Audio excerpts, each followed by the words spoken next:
មនុស្សគ្រប់រូបជៀសមិនផុតពីការខ្ចីបុលឬពឹងពាក់ឡើយប៉ុន្តែមានបំណុលមួយយ៉ាងដែលយើងទាំងអស់គ្នាពុំអាចសងរួចនោះគឺជាបំណុលជាមួយម៉ែ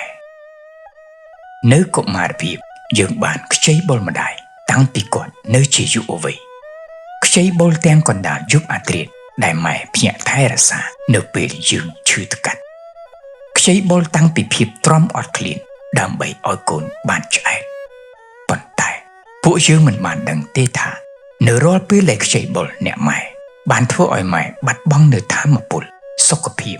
និងភាពជាយុវវ័យរបស់គាត់នៅពេលដែលធំដឹងក្តី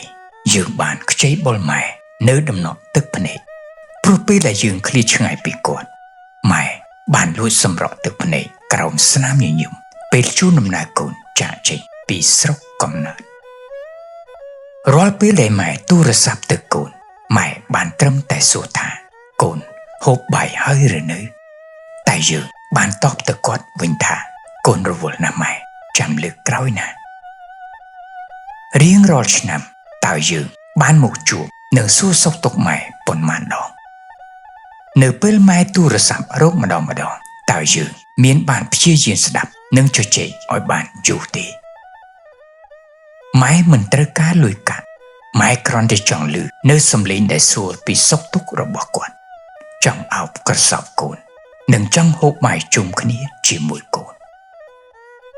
បំណុលទាំងអស់នេះយើងតែងតែគិតថានឹងមានថ្ងៃត្រូវតែសងតែជីវិតមនុស្សមានកំណត់ម៉ែមិនអាចរងចាំរហូតទេ